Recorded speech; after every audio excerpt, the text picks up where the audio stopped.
Allez, bonjour à tous, j'espère que vous allez bien aujourd'hui. Revue de marché, on parlera bien sûr de BTC qui rejette ce niveau de résistance. Ensuite, on parlera d'Ether, les altcoins également que vous m'avez demandé d'analyser. J'ai noté Uni, SHIB et FET. Et on répondra à deux questions qui m'ont été posées. Je vous rappelle, dans la dernière vidéo, j'avais parlé des questions du jour. Vous pouvez me poser en commentaire que je répondrai dans les prochaines vidéos. N'hésitez pas dès maintenant, si vous avez des questions qui vous traversent l'esprit, vous pouvez me les poser et j'y répondrai avec plaisir. Avant que je commence, je tiens à vous rappeler, ceux qui ne sont pas dans le Discord, n'hésitez pas à le rejoindre en cliquant sur le premier lien en description. Il y a plus de 2000 membres maintenant, une bonne communauté. On parle de trading, d'investissement, de DeFi, de crypto, de pas mal d'informations. Vous avez également des informations avec les news sur les cryptos qui peuvent tomber, les annonces économiques également. Je peux réaliser des concours de temps en temps. J'ai pendant 365 jours partagé un conseil par jour. Donc voilà, un Discord qui vous tirera clairement vers le haut avec une très bonne communauté, très bonne mentalité, et clairement c'est une très bonne manière de progresser. Donc si ça vous intéresse, n'hésitez pas à cliquer sur le premier lien en description. Alors, je commence ici par le BTC. Bon, on rejette, c'est pas surprenant, on en avait parlé comme quoi on rangeait entre deux niveaux, on avait perdu ce niveau-là qui était tout simplement notre bad range de cette phase de latéralisation. Il y a eu une cassure ici par le bas, ce qui nous confirme tout simplement la cassure de ce niveau de support. Et qu'est-ce qui se passe quand on casse un niveau de support?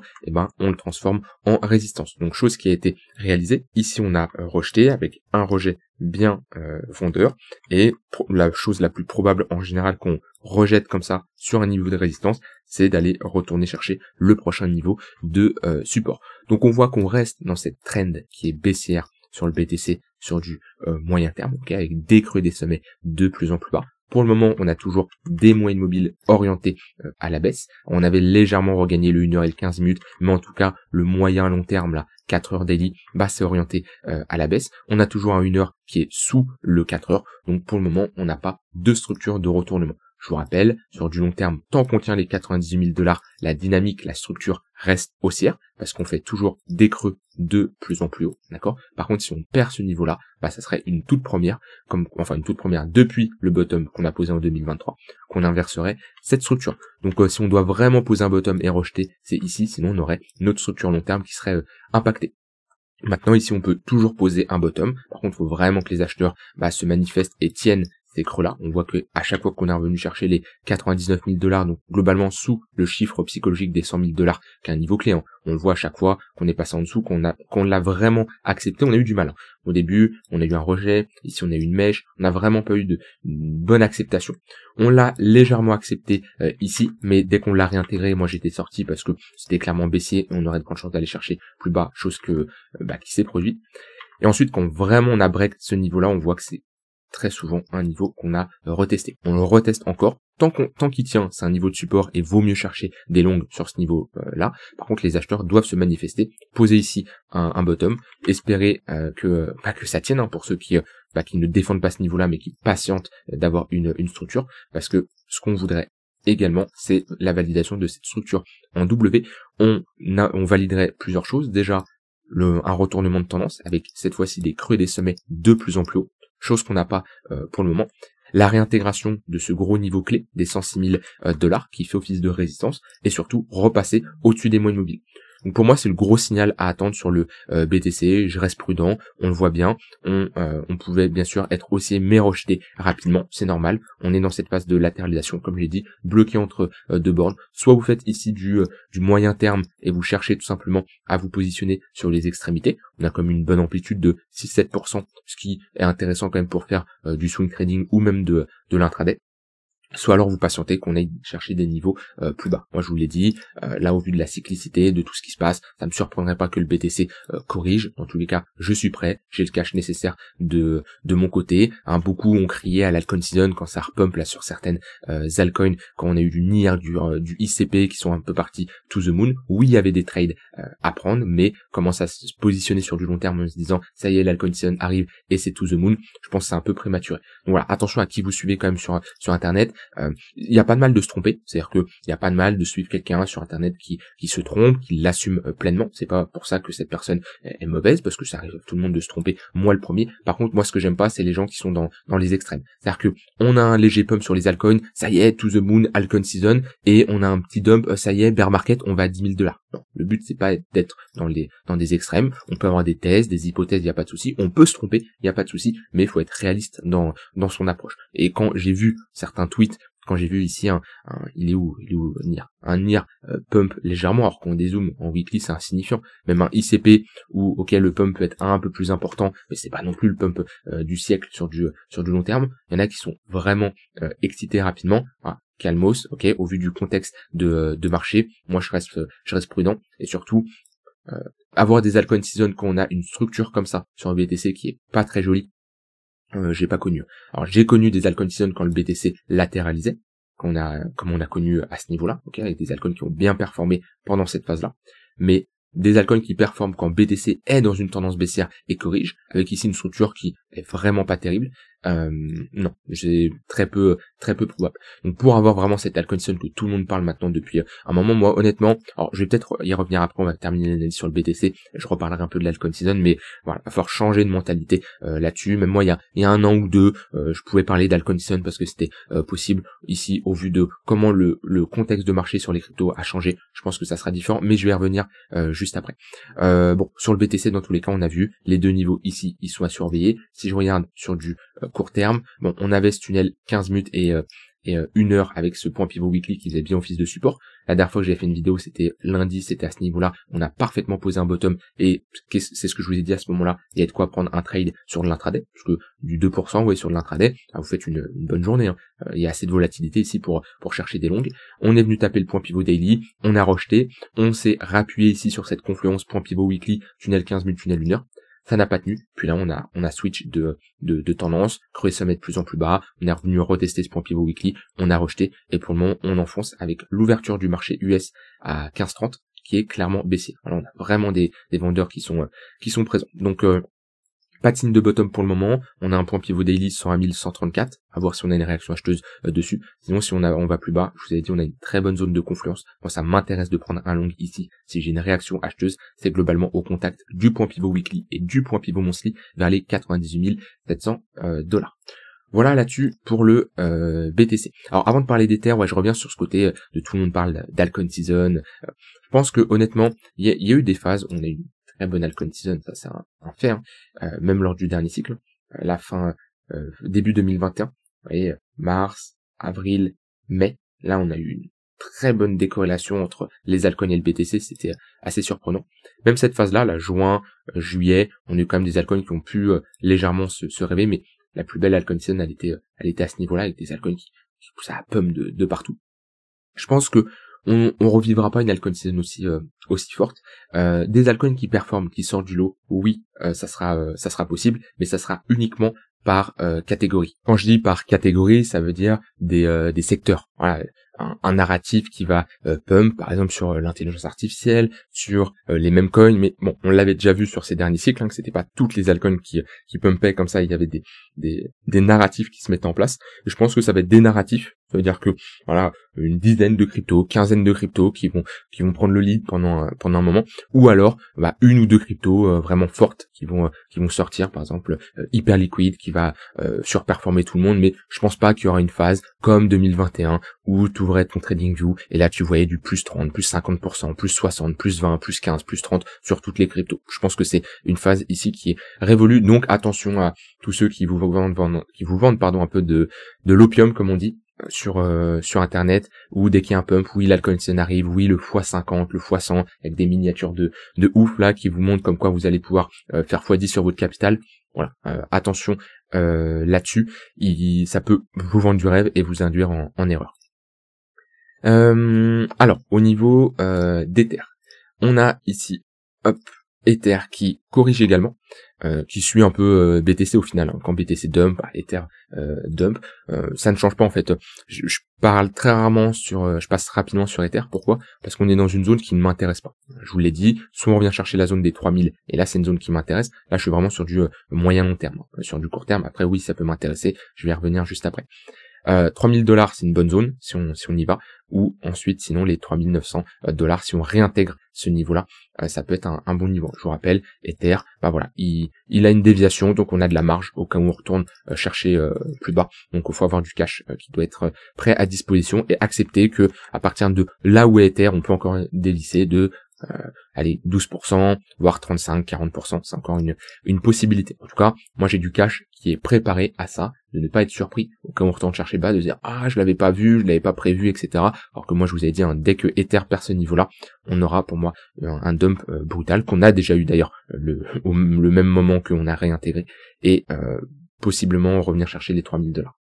Maintenant, si je me mets sur du plus court terme sur Ether, qu'est-ce qu'on a? Hop, et ben c'est pas incroyable. On était repassé pareil au-dessus du 15 minutes, du 1 heure. On avait une bonne confluence daily, weekly, des points pivots là.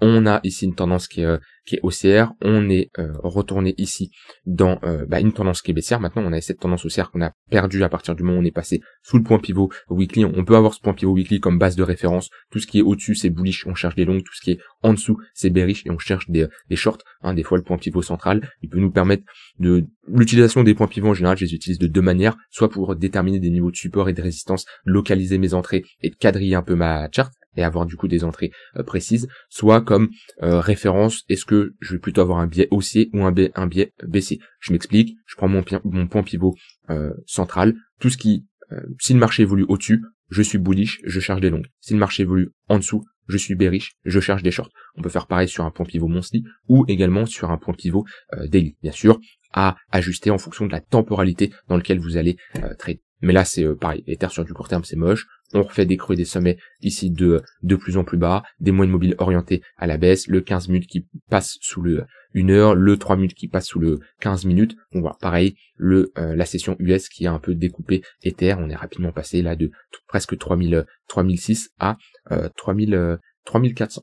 Donc pour le moment, toujours dans cette phase où je patiente de mon côté. Après, bien sûr, si j'ai des setups qui s'enclenchent, parce que voilà, j'ai des setups un peu automatiques qui peuvent s'exécuter, et ben je les exécute. Ici aujourd'hui je n'ai pas eu de setup qui s'est exécuté.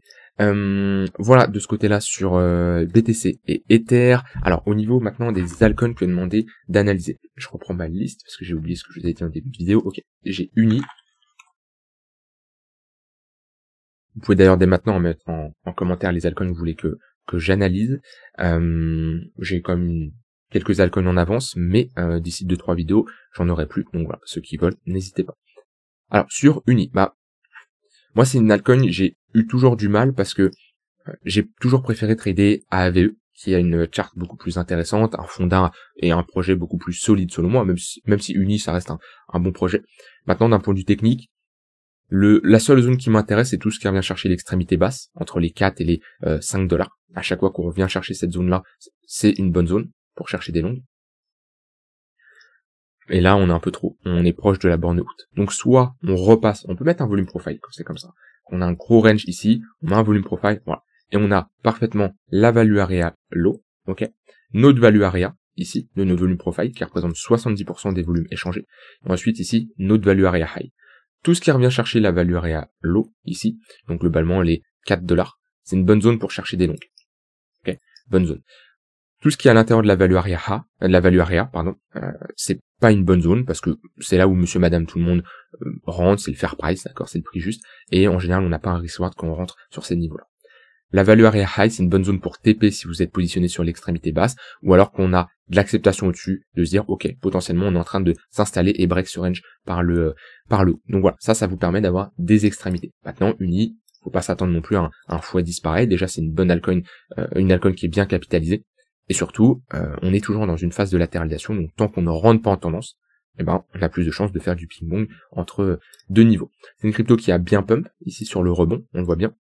On a presque fait un x2. Maintenant, ça c'est des rebonds où il ne faut pas hésiter à sécuriser, à prendre ses profits, parce que alors, on peut continuer, hein, mais au vu du contexte, ça c'est des rebonds qui offrent des longues d'un point de vue swing et qui donnent la possibilité également de couper des positions si vous êtes investi sur du long terme, voilà, des rebonds comme ça sur un x2, si vous êtes rentré à l'intérieur de cette phase de latéralisation, à moins d'être rentré tout en haut, quand on est au niveau des $10, vous avez de grandes chances quand même d'être en positif. Alors si vous êtes rentré à 4, 5, même 6 dollars, si vous faites un x2 ou un plus 80%, plus 70%, bah c'est quand même une performance où vous pouvez clairement clôturer vos positions. Donc moi personnellement, j'attendrai un retracement beaucoup plus bas pour potentiellement prendre des longues. Là, si je mets des moyennes mobiles, on voit qu'on a une faible volate sur du long terme, parce qu'on a un daily qui est plat, un 3 jours qui est plat. Le fait de ranger comme ça, bah ça nous montre tout simplement qu'on n'a pas de tendance, et les moyennes mobiles, les tunnels Vegas ne s'utilisent pas quand nous sommes dans une phase comme ça où on range tout simplement. Voilà de ce côté-là pour Uni. Au niveau de SHIB, hop là, SHIB, c'est très simple. On a eu cette phase d'accumulation, on a pump, ok, et on est en train de réintégrer cette phase-là. Donc en général, réintégrer une phase d'accumulation, c'est pas spécialement bon. Ça nous montre que on n'a pas d'acheteurs qui défendent le haut de notre niveau, là, qui faisait office de résistance, qui est censé faire office de support. On voit bien qu'on l'a réintégré, qu'on la reflippe en résistance. Qu'on réintègre comme ça, le plus probable, c'est d'aller chercher l'extrémité basse, chose qui a été réalisée ici. Maintenant, là, il faut avoir un bottom qui se dessine. On est dans une bonne zone. À partir du moment où on revient chercher une extrémité basse, c'est une bonne zone pour chercher des longues. Problème, on est dans une tendance qui est baissière avec aucun signe de réaction acheteuse. Des moyennes mobiles orientées à la baisse. Ok, on le voit bien, tunnel daily qui fait office de résistance, tunnel 4 heures sous le tunnel daily, tunnel 3 jours orienté également à la baisse. Donc la zone de localisation elle est bonne. Ce qui nous manque par contre, c'est la réaction acheteuse. C'est la pattern de retournement, c'est la structure qui nous dit ok, on a ici plus de probabilité de poser un bottom, c'est un fait, mais il nous manque cette réaction acheteuse. Tant qu'on ne l'a pas, une réaction acheteuse similaire à ce qu'on a ici, vous voyez, quand on dump comme ça, qu'on revient chercher une extrémité basse, et ben on peut chercher des petites patterns en daily, en 3 jours, si vous voulez avoir une temporalité un peu plus importante et un signal plus puissant. Mais hop, je coupe tout pour mieux vous montrer, vous voyez, ce type de pattern. Structure en W, ça break, voilà, ça nous montre que, ok, dans cette zone, la demande est supérieure à l'offre. Ça, c'est des choses qu'on veut voir quand on cherche à se positionner. Vous voyez, ce type de structure en W. Là, pour le moment, on l'a pas. Vaut mieux patienter, avoir un signal un peu plus puissant, parce que si on commence à dévisser et à ne pas avoir cette réaction acheteuse, et qu'on commence à s'installer sous ce niveau-là, ça serait vraiment baissier. On perdrait ici un gros niveau sur du long terme. On pourrait retracer bien plus bas. Et dernière crypto qui m'a été demandée, une analyse de FET. Ça m'est pas mal demandé en ce moment, la crypto FET. Déjà, je pense parce qu'elle a bien retracé. Il y a eu un petit pump ces derniers temps, là, où elle a fait un x2, il me semble, en quelques jours, là. Si je prends le point le plus bas, point le plus haut, on a fait un x2. Attention, pareil, des fois, attention au FOMO. Ouais, un x2, ça y est, c'est reparti, to the moon. On dézoome. On dézoome. Et ce x2 est insignifiant. Il est insignifiant parce que on vient de très haut. On a pris ici un moins 90%, ok. Et pour le moment, il y a, sur du long terme, je parle, aucun signe de bottom. Pourquoi? Bah, les sommets et les creux, ici, sont de plus en plus bas. Donc, à partir du moment où on a des creux et des sommets de plus en plus bas, ça nous témoigne quoi? Que les acheteurs ne sont pas présents. Les acheteurs sont présents à quel moment? Quand ils marquent un creux, qui va être défendu, qui va être peut-être retesté, un creux plus haut, et comme ça, une structure en W, type pattern de retournement. Pour le moment, c'est pas le cas. Donc, faut patienter. Vous mettez ici des moyennes mobiles, vous mettez un tunnel daily, d'accord? Et votre tunnel daily, ça peut être votre point de repère sur du long terme. Tant qu'on évolue sous le tunnel daily, eh ben, on est dans une dynamique qui est baissière. On le break, ok, il peut y avoir un signal un peu acheteur. Vous voyez comment on a fait ça? Comme on a fait ici. Tunnel daily orienté à la baisse, on break, signal acheteur. On repasse en dessous, hop, on le rebreak. Là, il y a un faux signal, mais si vous rentrez là, c'est pas hyper grave au vu de l'évolution après. Bon, après, on peut pas le savoir à ce moment-là, mais on le rebreak et vous voyez qu'on part. Donc c'est un très bon point de repère, le tunnel daily. En général, quand on le casse à la hausse ou à la baisse, bah c'est soit un signe d'essoufflement ou un signe d'inversion de notre dynamique. Voilà pour les altcoins qu'on m'a demandé d'analyser. Je termine ici avec les questions du jour. Alors hop, je vais juste cacher ça. Hop. Alors, qu'est-ce qu'on a ici? Merci Nico pour cette vidéo et justement, comme tu soumets de poser des questions, je me permets celle-ci, tu parles souvent de tes bagues en attente, BTC, ETH Sol. Comment fais-tu pour connaître et orchestrer tes différents bagues affiliés à telle ou telle crypto, alors que j'imagine ils sont tous en USDC? Alors, quand je dis j'ai du cash de côté et je en attente tout simplement pour rentrer sur, par exemple, ces cryptos ici. C'est du cash que j'ai, la plupart qui va être en stablecoin, USDC, USDT et DAI, mais à 90% à ce niveau-là, entre ces deux cryptos-là. Ça va être mis en staking, parce que je veux pas laisser des stablecoins comme ça dormir peut-être pendant 3 mois, 6 mois, alors que je pourrais espérer un rendement, même si c'est pas du 40% annuel, mais même si c'est entre du 5 et du 10%, ça va dépendre de comment je stake. Voilà, ça reste une performance qui peut être intéressante. Ça permet quand même de ne pas laisser son argent dormir. Donc voilà comment il est comme t'appelles affilié, d'accord, tout simplement. C'est du cash que j'ai de côté, qui est prêt à être déployé, que j'ai entre 2 voire 3 stablecoins en staking, pas pour tout, hein, j'ai pas 100% de mes stablecoins qui sont en staking, mais une bonne partie, et du cash qui peut être également sur des exchanges comme Binance par exemple, et au cas où on a une baisse, j'ai des ordres qui peuvent être en attente d'être exécutés, ou au moins si j'ai des alertes qui s'enclenchent, j'ai cette flexibilité. Toujours quand même avoir du cash qui est prêt à être déployé immédiatement, parce que si on a une baisse comme le 10 octobre, par exemple, et on a des alertes qui s'enclenchent, le temps de unstaker, le temps de faire voilà, ça peut nous faire perdre quelques minutes, et c'est là où on peut potentiellement rater des entrées. Donc voilà. Et après, j'ai du cash comme ça qui peut être réparti sur des cold wallets, sur des hot wallets même, et sur des exchanges. Ce qui me vient comme question, ça fait plusieurs fois que je me la pose, en fait, tu parles de ta situation avec un achat à 1500 sur Ether, par exemple, mais perso, je suis arrivé en août. Donc ma moyenne d'achat est pour l'instant à 3500. Donc que ferais-tu à la place d'autres personnes qui sont positionnées plus haut, en fait? Quand ça descend, tu conseilles de conserver un peu, ou bien tout vendre pour acheter plus bas. Voilà, question de novice à mort, il n'y a pas de question de novice, hein, on a tous débuté, il n'y a pas de mal là-dessus. Alors, oui, c'est sûr que quand tu rentres à 1500$, t'es beaucoup plus serein, et quand tu vois un Ether passer de 4500 à 4000, ou même 4500 à 3500, il y a quand même une baisse qui est bien présente, mais c'est surtout un drawdown sur des plus-values qui ont déjà existé, donc c'est la même perte que toi, d'un point de vue monétaire, sauf que oui, c'est plus simple à encaisser mentalement parlant, parce que ma position est déjà dans le vert, comparé à toi, où tu reviens par exemple à break-even. Donc, par contre, c'est pas parce que tu as un achat plus haut que tu dois te dire, ah bah tiens, je ne vends pas là, parce que je suis à mon prix d'entrée. C'est exactement la même chose. Que tu as acheté à 1500 ou à 3500, si tu souhaites vendre à 3600 par exemple, faut pas que tu te dises ah tiens, je fais un profit que de 100$ parce qu'on est juste au-dessus. Quand tu vends, tu dois pas spécialement vendre, même si ça peut être le cas parce que tu as fait des profits, mais tu peux vendre parce que tu as une invalidation de marché. Et l'invalidation de marché, tu ne peux pas anticiper où est-ce qu'elle va se produire. Si elle se produit à ton prix d'entrée, tu peux invalider et sortir. Après, ça dépend de comment tu sors. Est-ce que c'est parce que tu as déterminé un niveau de prix? Ça dépend. Voilà. Mais s'il y a une partie de ton exposition que tu as décidé que tu sortais parce que tu as une invalidation de marché, ça peut être le price action, ça peut être le contexte, peu importe, faut sortir. Il faut pas commencer à se dire, tiens, vu que je suis rentré plus haut, je ne peux pas sortir, et ça serait plus simple si j'étais rentré à 1500, je sortirais plus facilement. Globalement, la même chose, préservation de votre capital. Maintenant, je parle pas de tout vendre. Non, tout vendre pour acheter plus bas, erreur, surtout si t'es débutant, parce que si le marché ne va pas plus bas, c'est là où tu vas FOMO. Parce que le marché, il va peut-être repartir, tu sais pas, même s'il repart légèrement de 100, 200$, c'est là où tu vas dire, ah mince, au final j'ai vendu, ça repart, alors que non, si tu fonctionnes par curseur, tu seras beaucoup plus à l'aise. Mais être dans ces extrêmes de je vends tout, j'achète tout, c'est une erreur. Voilà, j'espère que j'ai répondu à vos questions, n'hésitez pas à me remettre en commentaire, rejoignez le Discord en cliquant sur le premier lien en description, et je vous dis à demain pour une prochaine vidéo. Bye bye.